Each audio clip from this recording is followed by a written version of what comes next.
ખાંડ ન મળે તો ગોળ પણ લઈ શકાય. સવાયા પ્રમાણમાં ઘી નાખી રવો તૈયાર કરી અને ભગવાનને અર્પણ કરો. સર્વ લોકોની સાથે શ્રી સત્યનારાયણ ભગવાનની કથા સાંભળવી અને સત્યનારાયણ ભગવાનની કથા સાંભળી કથા પૂરી થાય એટલે એની સમક્ષ નૃત્ય ગીત વગેરે ગાય પ્રસાદ ખાય અને ભગવાનનું નામ લેતા લેતા પોતપોતાને ઘેર જવું એ આ સત્યનારાયણ ભગવાનનો આવી રીતે જે કોઈ ભક્તિ ભાવથી હે નારદ મુનિ મારું વ્રત કરશે ને બધા મનોરથ પૂર્ણ થશે. કોઈ બંધનમાં હશે તો મુક્ત થશે. મનની જે કાઈ ઈચ્છા છે એ પૂરી કરવા વાળું શ્રી સત્યનારાયણ ભગવાનનું વ્રત છે. સ્કંદ પુરાણે રેવાખંડે સત્યનારાયણ કથાયામ પ્રથમો અધ્યાય સમાપ્ત. બોલ ગિરિરાજ ધરણ કી જય, કૃષ્ણ કનૈયા લાલ કી જય.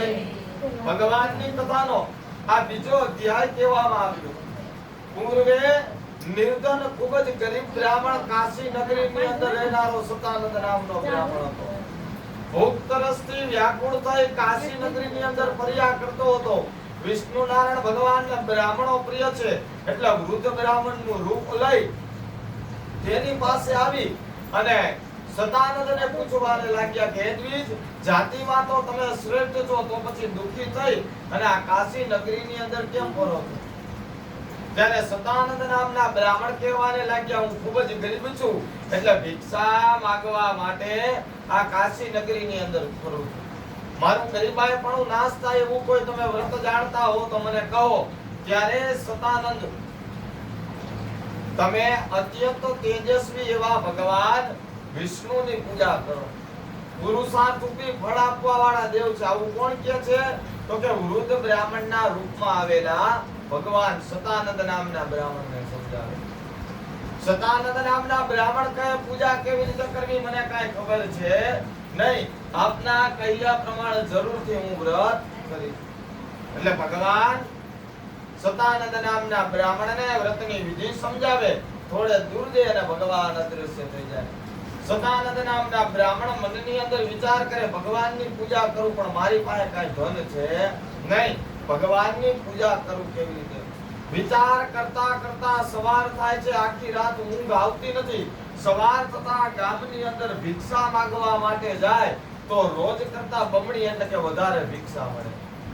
વધારે ભિક્ષા મળી એટલે પોતાના સગાવાલા ઇષ્ટ મિત્રને બોલાવી બ્રાહ્મણ પોતે છે એટલે હાથે જ પૂજા કરે છે. સત્યનારાયણ ભગવાનની પૂજા કરી પોતાના સગાવાલા ઇષ્ટ મિત્રને બોલાવી રંભા પણ કહેતા કેળાનો પ્રસાદ ભગવાનને અર્પણ કરે છે અને ભક્તિ ભાવથી ખૂબ જ નૈવેદ્ય અર્પણ કરે અને ધીમે ધીમે સમય વીતવાને લાગ્યો. બને એવું સમય વીતતા સતાનંદ નામના બ્રાહ્મણ છે ભગવાનની પૂજા કરવાથી વ્રત કરવાથી ધનવાન થાય છે અને આ લોકમાં સુખ ભોગવી અંતે ભગવાનના લોકની અંદર જાય છે.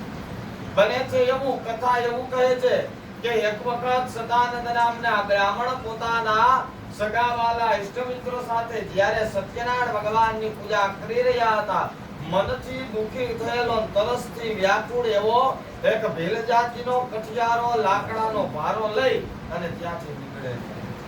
કઈક પૂજા ચાલે છે, મનમાં આવો વિચાર કરી લાકડાનો ભારો હેઠો મૂકી અને કથા સાંભળવા લાગ્યો છે. સતાનંદ નામના બ્રાહ્મણના ઘેરે પૂજા ચાલી રહી છે કે જે ભગવાનની કથાનું શ્રવણ નથી કરતા. રામાયણની ચોપાઈમાં એવું કીધું જીન હરી કથા સુની નહીં કાના શ્રવણ રંદ્ર ભવન સમાના. જેને સત્સંગ, ભગવાનનું નામ, કીર્તન, કથા આવું કઈ સાંભળ્યું નથી નાકને રહેવાના દર બતાવ્યો છે. એટલા માટે ભગવાનનું સ્મરણ કરવું જોઈએ, ભગવાનને યાદ કરવા જોઈએ. હાલતા ચાલતા ઉઠતા બેસતા જે નામ આપણે જેને માનતા હોય, જેને આપણે પૂજતા હોય એનું નામ લેવું જોઈએ. એનું નામ લેવાથી ભગવાનની ભક્તિ થાય છે. સતાનંદ નામના બ્રાહ્મણ કથા સમજાવે છે.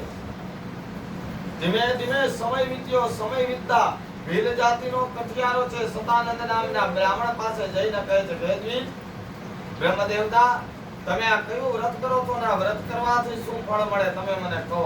હું અત્યંત તેજસ્વી એવા ભગવાન વિષ્ણુની પૂજા કરું છું અને ભગવાન વિષ્ણુની પૂજા કરવાથી મારું સગળું જ ધન અને ધાન્ય પ્રાપ્ત છે. હું ખૂબ જ ગરીબ છું, કેવી રીતે વ્રત કરવું મને સમજાવો. આપના કહ્યા પ્રમાણે જરૂર વ્રત કરી સતાનંદ નામના બ્રાહ્મણ ભેલ જાતિના કઠિયારાને વ્રતને વિધિ સમજાવે, કઠિયારો પ્રસાદ ખાય, પાણી પી અને સંતુષ્ટ થયો અને પોતાના ઘેરે ગયો. ઘેરે જઈ સંતતિ આપનાર અને સંપત્તિ આપનાર આ વ્રત વિશે મનની અંદર વિચાર કરે છે. વિચાર કરતા કરતા સવાર થયું કે ભગવાનની પૂજા કરું, પણ મારી પાસે ધન છે ને ભગવાનની પૂજા કરવી કેવી રીતે? વિચાર આવ્યો કે આ લાકડાનો ભારો છે એ વેચી આવું ને એમાંથી જે કાંઈ પૈસા મળશે એ હું ભગવાનના ખર્ચે વાપરીશ. કાંચન નગરની અંદર જાય છે જ્યાં શેઠ સાવકાર લોકો રહે છે. ત્યાં જઈ અને લાકડાનો ભારો વેચે છે તો રોજ કરતા બમણી કિંમત પ્રાપ્ત થાય છે. વધારે કિંમત મળી એટલે પાકેલા રંભા પણ એટલે કે કેળા એને નજરે ચડે. પાકેલા કેળા જોયા, એ કેળા લઈ અને કેળાની પ્રસાદી બનાવે. બ્રાહ્મણને બોલાવી, પોતાના સગાવાલા ઈષ્ટ મિત્રોને બોલાવી અને ભગવાન શ્રી સત્યનારાયણનું વ્રત કરે છે. આ વ્રત કરવાથી સતાનંદ નામના બ્રાહ્મણ અને ભીલ જાતિનો કઠિયારો છે તે મોક્ષ પદને પામ્યા અને ભગવાનના લોકમાં ગયા. ઇતિ શ્રી કંદ પુરાણે રેવા ખંડે સત્યનારાયણ વ્રત કથાયામ દ્વિતીયો અધ્યાય સમાપ્ત. બોલ ગિરિરાજ ધરણ કી જય, કૃષ્ણ કનૈયા લાલ કી જય, સત્યનારાયણ ભગવાન કી જય. ભગવાનની કથાનો આ ત્રીજો અધ્યાય કહેવામાં આવ્યો. પૂર્વે ઉલ્કામુખ નામનો રાજા છે તે પ્રજાનું પાલન કરવાને માટે તત્પર છે. જે જીતેન્દ્રિય અને સત્યવાદી છે, દરરોજ દેવ મંદિરમાં જઈ બ્રાહ્મણોને ઘણું ધન આપી અને સંતોષ પમાડતો. કમળ જેવા મુખવાળી ઘણી જ સુંદર પ્રદ્યુમા નામે રાણી હતી. પ્રદ્યુમા નામે રાણી સાથે ભદ્રશિલા નદીના સ્થિર ઉપર ભગવાન શ્રી સત્યનારાયણની પૂજા કરી રહ્યા. એવામાં એક વણિક વેપારી સાધુ નામનો વાણિયો ત્યાં આવે છે. રાજનને પૂજા કરતો જોઈ અને દંડવત પ્રણામ કરી અને પૂછવાને લાગ્યો, હે દ્વિજ, તમે આ કયું વ્રત કરી રહ્યા છો? ના વ્રત કરવાથી શું ફળ મળે છે એ તમે મને કહો. તો કે આ કયું વ્રત કરી રહ્યા છે? તો કે હું શ્રી સત્યનારાયણ ભગવાનનું વ્રત કરી રહ્યો છું. મને ધન અને સંતાનની પ્રાપ્તિ થાય આવી ઈચ્છાથી મારી રાણી અને મારા પરિવાર સાથે આ વ્રત કરી રહ્યો છું. સાધુ નામનો વાણિયો કહે છે, મારે ઘેર કાંઈ સંતાન નથી. આપના કહ્યા પ્રમાણે જરૂર વ્રત કરીશ. આ વ્રત કેવી રીતે કરવું મને સમજાવો. ઉલ્કામુખ નામના રાજા છે તે સત્તા અને જે વેણિક વેપારી સાધુ નામનો વાણિયો છે તેને પોતાની સદામાંથી મસ્ત થઈ અને આ વ્રત વિશે સમજાવે છે અને આ વ્રત કરવાનું કહે છે. અને સાધુ નામનો વાણિયો મનની અંદર સંકલ્પ કરે કે હું પણ ભગવાનનું વ્રત કરીશ. ઘીરે જઈ સંતતિ આપનાર એવા વ્રત વિશે પોતાની પત્નીને જણાવે છે. પોતાની વાણિયાની પત્નીનું નામ લીલાવતી હતું. કે આપણે ઘેર દીકરો કે દીકરી જન્મે, પુત્રની પ્રાપ્તિ થાય તો જરૂર આપણે ભગવાન સત્યનારાયણનું વ્રત કરીશું. ધીમે ધીમે સમય વીતવાને લાગ્યો. સમય વીતતા વીતતા લીલાવતીને ઘેર એક ઉત્તમ કન્યાને જન્મ આપે છે અને કોઈ કન્યાનું નામ બ્રાહ્મણને બોલાવી કલાવંતી એવું રાખવામાં આવ્યું. કલાવંતી રાત્રે નવદંતી દિવસે વધવાને લાગી. ત્યારે તેમની માતા લીલાવતી કહે છે કે હે સ્વામીનાથ, તમે શ્રી સત્યનારાયણ ભગવાનની પૂજા કેમ કરતા?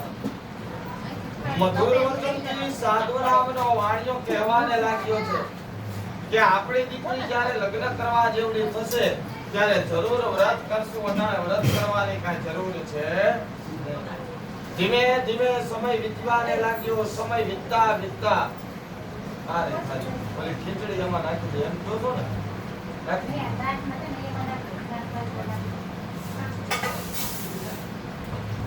સમય વીતતા વીતતા ઘણો સમય વીતી ગયો અને કલાવંતી નામની કન્યા મોટી થઈ ગઈ છે. પોતાના સખીઓ સાથે નગરમાં વિચરતી જોઈ એટલે કહેવાને લાગ્યા છે મુનિમને સાધુ નામનો વાણિયો કે મારી દીકરી લગ્ન કરવા યોગ્ય થઈ ગઈ હોય મને એવું લાગે છે. એની માટે તમે સુંદર મૂર્તિઓ શોધી લાવો એટલે મુનિમ છે કાંચનનગર ની અંદર જાય છે અને ઘણી પુત્રને લઈ આવે છે. જે ઘર જમાય રહેવા માટે તૈયાર થાય છે, ગુણવાન, યુવાન, સુંદર અને સુશીલ હોય છે, પોતાના સગાવાલા ઇષ્ટ મિત્રો સાથે ચર્ચા વિચારણા કરી વાતચીત કરી પોતાની દીકરીને પરણાવી દે. પરંતુ બને એવું દુર્ભાગ્ય વસ્ત જે દિવસે જ લગ્ન હોય, જે દિવસે જ વિવાહ હોય તે દિવસે જ ભગવાન સત્યનારાયણનું વ્રત કરવાનું હોય ને આ વ્રત કરવાનું ભૂલી જાય છે. આથી કરી અને ભગવાન કોપાયમાન થયા અને શ્રાપ દેવાને લાગ્યા. ધીમે ધીમે વળી પાછો સમય વીતવાને લાગ્યો. સમય વીતતા સાધુ નામનો વાણિયો ને એમનો જમાઈ વેપાર કરવાને માટે સિંધુ નદીના કિનારે રત્નસાર નામનું નગર છે અને ચંદ્રકેતુ નામનો રાજા રાજ કરે છે. એના રાજ્યની અંદર જઈ હીરા જવેરાત મોતી માણેક લઈ બધું લઈ એની ધર્મશાળાની અંદર નગરમાં સુતા હોય છે. બને એવું કે જ્યાં સુતા હોય છે ઈ જ રાતે કેટલાક ચોરો રાજાના ખજાનામાંથી ચોરી કરી અને ભાગે છે. પણ સિપાહીઓના બીકને લીધે બધું ધન છે આ સસરાને જમાઈ જ્યાં સુતા હોય ત્યાં મૂકીને ભાગી જાય. પાછળથી સિપાહીઓ આવે ને જોવે કે આ બે તો આપણા ગામના છે ને નક્કી રાજાના ખજાનામાંથી આ બેએ ચોરી કરી અને બધું ધન લઈને આયા આવીને સૂઈ ગયા. મનની અંદર આવો વિચાર કરે, સિપાહીઓ સસરા અને જમાઈને પકડી લે છે, ધન બધું લઈ લે છે. રાજા પાસે લઈ જાય. રાજા કાંઈ બોલવા જાય એ પેલા ભગવાન સત્યનારાયણ રાજાની મતી ફેરવી દે છે. રાજા એનો વાક ગુનો કાંઈ જોતા નથી, એનું બધું ધન લઈ અને એને બંધક બનાવી એક જેલની અંદર પૂરી દેવામાં આવે. ધીમે ધીમે સમય વીતવાને લાગ્યો. સમય વીતતા વીતતા કલાવંતી નામની કન્યા અને લીલાવંતી ખૂબ જ દુઃખી થઈ ગઈ. પોતાના ઘેરે પણ ચોરો ચોરી કરી ગયા. ખાવા અન્ન છે નહીં. ભિક્ષા માંગવાના હેતુથી કલાવંતી નામની કન્યા કોઈ બ્રાહ્મણને ઘેર જાય છે. ત્યાં તેને સત્યનારાયણ ભગવાનની પૂજા જોઈ એટલે પ્રસાદ લઈને મોડી રાત્રે ઘેર આવે છે. મોડી રાત્રે ઘેર આવી એટલે એની માતા તેને કહેવાને લાગી કે દીકરી આટલી મોડી રાત સુધી તું ક્યાં હતી, તારા મનમાં શું છે તું મને કહે. હે માતા, મારા મનમાં કશું જ નથી, પણ મેં એક બ્રાહ્મણને ઘેર મનની ઈચ્છા પૂરી કરવા વાળું સત્યનારાયણ ભગવાનનું વ્રત જોયું. આ વાત સાંભળતા લીલાવંતી કહેવાને લાગી કે આ વ્રત તો આપણે પણ કરવાનું છે. તારા જન્મ વખતે તારા પિતાશ્રીએ રાખેલું આ વ્રત છે. વિચાર કરો કેટલા વર્ષ વીતી ગયા. લીલાવંતી કલાવંતી જે બ્રાહ્મણને ઘેર વ્રત થાતું હતું ત્યાં જાય છે. બે હાથ જોડી અને લીલાવંતી એની કલાવંતીની માતા કહે છે કે હે દીન દુખિયાના બેલી, હે નિરાધારના આધાર, મારા સગળા અપરાધને ક્ષમા કરો. મારીથી અને મારા પતિથી થયેલા અપરાધને ક્ષમા કરો, ક્ષમા કરો, ક્ષમા કરો. જો મારા પતિ જલ્દીથી ઘરે આવી જાય અથવા આવવાના સમાચાર મળે તો ભગવાન હું તમારું વ્રત કરીશ. પણ ભગવાન બહુ દયાળુ છે. કેટલી વાર સંકલ્પ કર્યો તો કે પહેલો સંકલ્પ કર્યો અમારી ઘરે દીકરો કે દીકરી થાય તો અમે વ્રત કરીશું. પછી હું કીધું કે હવે મોટી થઈ જાય પછી વ્રત કરીશ. પછી ક્યારે સંકલ્પ કર્યો તો કે હવે લગ્ન કરવા દે, અને લગ્ન જ્યારે લગ્ન છે તેની વ્રત કરીશું. લગ્ન થઈ ગયા, હવે આવડિયા પાછી હું કહે છે કે ઓલા બે વર્ષોથી વયા ગયા, ક્યાં ગયા એ કઈ ખબર. હવે પાછા ઘરે આવે અથવા આવવાના સમાચાર જડે તો ભગવાન હું તમારું વ્રત કરીશ. ભગવાન બહુ દયાળુ છે. અહીંયા રાતે માફી માંગી, કોઈનો ભાર ન રાખે મોરારી, વ્યાજ સહિત આપે ગિરધારી. ભગવાન કોઈની કોઈનું ઋણ રાખતા નથી.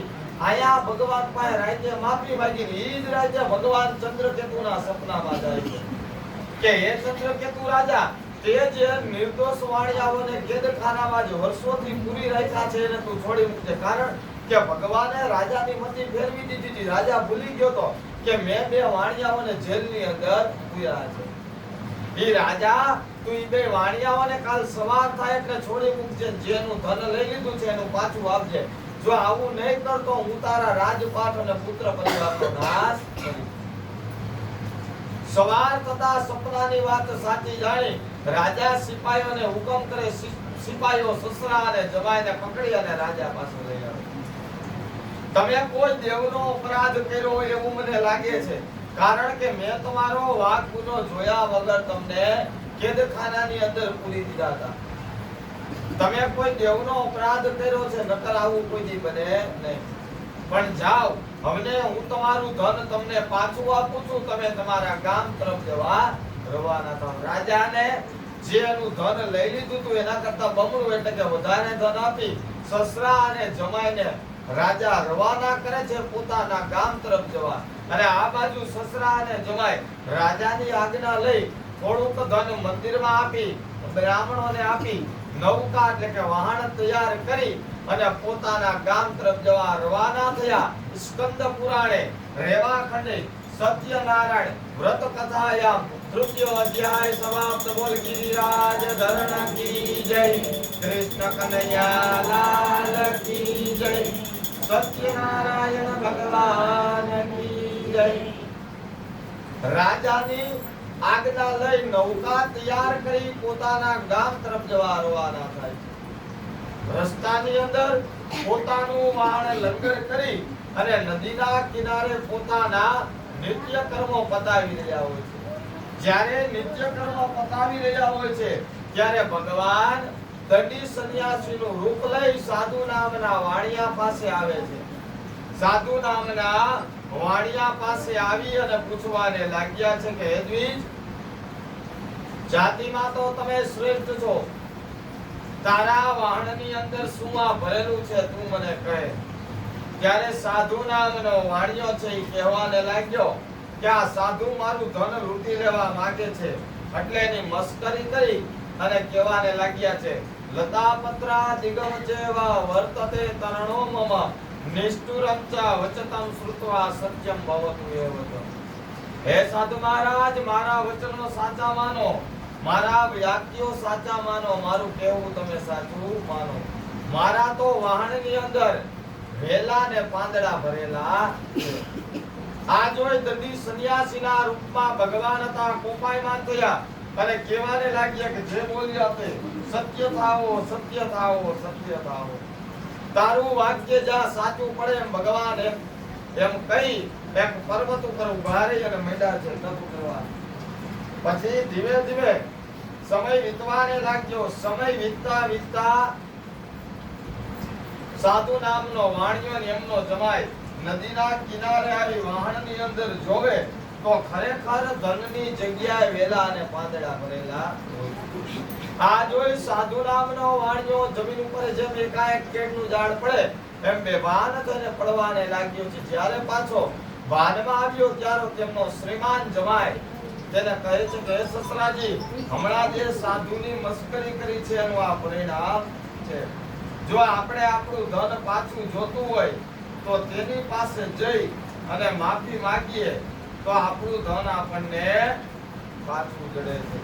આવું કહેવાને લાગ્યા છે ને આવું કહે છે. એટલે સાધુ નામનો વાણિયો અને તેમનો જમાઈ જે દંડી સંન્યાસીના રૂપમાં ભગવાન જે પર્વત ઉપર ઉભા હતા ત્યાં જાય છે. ત્યાં જઈ બે હાથ જોડી અને ભગવાનની માફી માંગે કે સાધુના રૂપમાં તમે કોણ છો હું જાણતો, તમારી માયાને હું જાણતો નથી, તમારા પરાક્રમને હું જાણતો નથી, દેવો પણ તમને જાણી શક્યા નથી. હું તો એક માનવી છું, તમારી માયાને કેવી રીતે હું જાણી શકું? મારા સઘળા અપરાધને ક્ષમા કરો, ક્ષમા કરો, ક્ષમા કરો. જો મારું ધન મને પાછું જડે તો હે પ્રભુ હું તમારું વ્રત કરીશ. આવી રીતે જ્યારે માફી માંગવાને લાગ્યો એટલે ભગવાન પગ પાતાળ શિશકધામાં વિરાટ સ્વરૂપ ધારણ કરી અને સાધુ નામના વાણિયાને દર્શન દીધા કે તે મારી બહુ ઉંગરણા કરી, તું મારી સાથે જૂઠું બોલ્યો એટલે સઘળા અપરાધને પામ્યો છે. હવે જા, તારા પશ્ચાતાપથી તને તારું ધન પ્રાપ્ત થશે એમ કહી અને ભગવાન અદૃશ્ય થઈ જાય છે.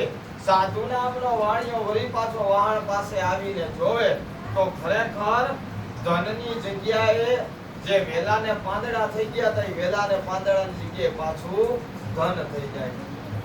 પાછું ધન થઈ ગયું એટલે ભગવાનનો જે જયકાર કરવાને લાગ્યો, ભગવાનને યાદ કરવાને લાગ્યો. કોઈ બ્રાહ્મણને બોલાવી નદીના કિનારે સત્યનારાયણ ભગવાનની પૂજા કરે છે. નદીના કિનારે સત્યનારાયણ ભગવાનની પૂજા કરી અને ભગવાનની બે હાથ જોડી અને માફી માંગવાને લાગ્યો. મારીથી મારા પરિવારથી સગળા અપરાધ થયા હોય એને ક્ષમા કરો, ક્ષમા કરો, ક્ષમા કરો.